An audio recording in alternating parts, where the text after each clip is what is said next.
This video is to share with you a little revision guide teaching you all the theory behind revision. So I've created a GPT, as someone said. No, I haven't created ChatGPT. This is something that I can create within ChatGPT where it programs ChatGPT to act in a certain way. I've fed it lots of information into its knowledge base and I'm getting it to act in a certain way. So this one is for my school, British School of Gran Canaria, and it's there to show you how to revise all of the different techniques and help you with that. So aimed secondary school. I'm not going to say too much other than read through to demonstrate it. The link is in the bottom of the video. Go away and have a play on it. The only difference between you using it and me using it is because I've got the paid, I'm not going to get cut off too quickly. In reality, if you're not paying for it, which why should you, you might get cut off and have to come back to the conversation a little bit later on. But this was me having a chat without being cut off. So apologies, I'm not going to read it all. You can see it on my screen, but I've tried to act and use it normally as I would hope that you would use it and get most use. So I've written, help. I have no idea how to revise effectively. I'm a year 10 and normally I just read and highlight. Tell me some simple other techniques I should try. We can see here it's going through the ones that we use at our school: active recall, spaced repetition, mind mapping, flashcards, Feynman technique, all of those different things. I'm not going to read it all to you, but you can go through and read that. Then, okay, but they sound complicated. Will you take me through them? Look, in 2 weeks, my teacher has tested me on Unit 1 of this syllabus and my memory is terrible. I have loads of definitions I need to learn exactly. Can you give me examples of how I use these techniques for this test? I want it to be fun. By the way, I love Real Madrid football team, so if you can relate it, everything to that, it would be great. And then I have just gone and uploaded, just in the attachment down here, just clicked attached, and I uploaded the syllabus, the direct syllabus, so it knows what I'm talking about. It knows Unit 1. Here we go, comes back to help you revise effectively for business studies. Then it goes through, gives me the examples. Active recall, football coach testing players, pick a term. Opportunity cost, straight from the syllabus, it knows what we've got to know now. Check your answer against it. Flashcards with the lightness system, match training.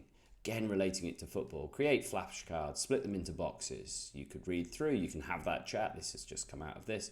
Mind mapping, formations on the field, the Feynman technique, coach mode, spaced repetition, the Pomodoro technique for how long you should be spending it. All of that, very, very detailed. Example, active recall, opportunity cost. Try defining it, memorizing it. And I've written back, well, I don't really understand that Feynman technique. I've spelt it wrong, but it doesn't matter. It knows what I'm talking about. Can you explain it properly? It's good for me. It might be good for me, but I don't understand.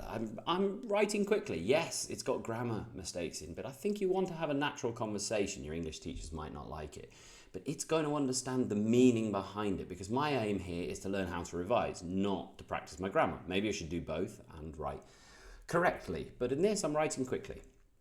Absolutely, let's break it down. The Feynman technique is clearly powerful tool. In simple terms, the Feynman technique is about teaching a concept as if you're explaining to someone who had no knowledge. It goes through step by step. You pick a concept, keeps going back to the opportunity cost. Real Madrid player, explain the gaps in knowledge. You can read all of that. It's going to explain. If it's too long, say this is too long, too boring. It will shorten it. I've written back, I could do that for real with my mum. She's never studied business. Do you think that would be helpful? Yes, explain the concept to your mum is exactly how the technique works best. Make your material clear, gives you some advice.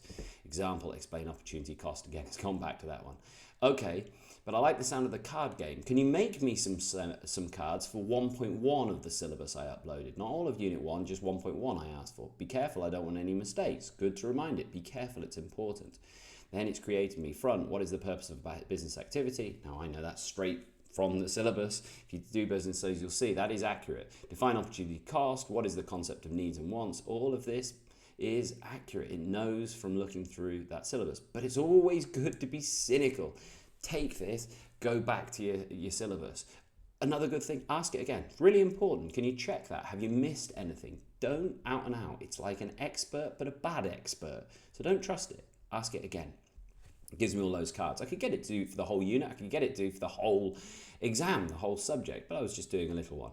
Actually, by the way, I don't really understand added value. It said added value in one of those. Could you explain it to me as if I'm 10? making it simple. Football again, please. What's added value? Imagine you're buying a Real Madrid football jersey. The cost of the raw materials like the fabric and thread is pretty low, let's say 10 euros.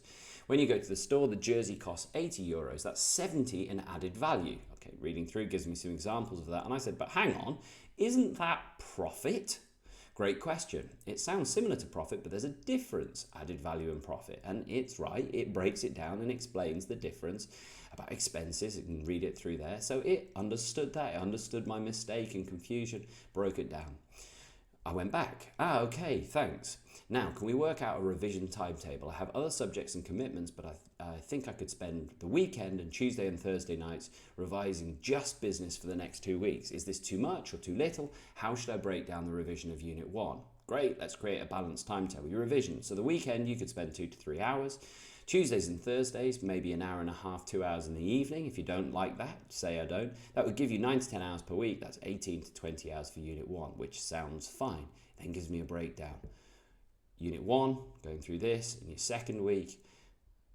And here we go. And then it gives me a full timetable. So on Saturday, it's going to get 1.1, flashcards, Feynman technique, 2 hours, mind mapping, active recall. Again, be cynical of this, but it's a great start. You might say, no, I don't want to spend that long on it, or you adapt it, but you can just keep coming back, keep adapting. Sunday, Tuesday, Thursday, week 2, Sunday, Tuesday, Thursday, and that's covering it. Is it too much, too little? This plan gives you about 18 to 20 hours of revision over 2 weeks, solid amount for the unit, blah, blah, blah, blah, blah. Make it fun, gamify, take breaks. I could have asked, what does gamify mean? Great. Is there anything else I should know about the revision that will make me succeed? Check all your knowledge. Have a look at everything that you know from the internet, everything I've fed in. Give me all the secret advice that will help me do well. Absolutely, you've got a solid revision plan. Active learning over passive. Don't just read and highlight. It's not very effective. There's no evidence out there that that's effective. I know a lot of people do it. Doesn't mean it's effective. Use active techniques and it will, if you don't believe it, argue with it. It'll explain why. Teach others. Talk to each other. Explain it with the other people in the class. Explain it to your mum, brother, sister. Spaced repetition. Pomodoro technique. Reward yourself. 25 minutes, 5 minutes, have a break. Walk around going through. Sleep and memory, magic formula. Get some sleep. Practice under pressure. Visual and kinesthetic learning. Mind maps and movement. Goal setting and motivation. Healthy habits. Boost brain power. Eliminate distractions. Mindset and growth. Self-testing versus cramming. Self-testing is better than cramming. It goes through. Stay calm under pressure. A lot of information. You can read it or you can say, no, too much. Slow it down. You can also be talking this instead of listening. Review and adjust your plan. Wow, diet matters, I said. Can you create me a diet plan for the week before the exam? And it can do this as well. Yes, general principles, hydration, balanced meal, avoid sugary ones. So Monday, it's giving me what I should eat on Monday, Tuesday, Wednesday, Thursday. It's giving me a full diet of what to eat, dark chocolate and walnuts. Boost memory, you might be enjoying that. Again, be cynical, but it's all going to be pretty accurate. If you think you've got it, catching it out, great. Get it to question it, look it up elsewhere. Should be pretty accurate though. Haha, that's a little bit too detailed. I don't think my parents will be happy if I give them that list. Just tell me the key things to eat and the things to avoid. Key foods, oily fish, nuts, berries, whole grain, leafy greens, eggs, Greek yogurt, oyster reviews, sugary snacks, junk food, too much caffeine, processed food. You can argue with all of that. Eat clean, whole foods. Okay, one final thing. I do get nervous. What are the breathing techniques it was talking about earlier? I want to know about those, but my mum doesn't. I want my mum to understand it, so can you explain it in Spanish? And then just to show off, because of course it can do it in pretty much any language. It then swaps into Spanish and it teaches you some breathing techniques of how to calm down. It will do that. If you don't like those ones, it can give you some other ones. You can just keep going, keep asking questions. As I said, it's like an expert, not a very good one. So you have to be cynical and critical of it, but it is an expert. It's full of that information. It's an expert. It's a bit careless sometimes that you have to question. Thanks. Is there anything else I should know before I go? You're very welcome. Trust your preparation. Stay positive. Rest and recharge.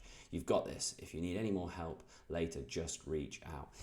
Obviously, that was just how I took the conversation. You can keep going. You can go on for a week. It will retain it. You can ask different questions. You can make your revision plan. You can put in your German work or whatever else. You can upload another syllabus. You can put them all in. So many options, but it's going to be guiding, boosting your confidence, telling you how to revise. The link is below the video. Click, have a go. I hope it helps. That's it.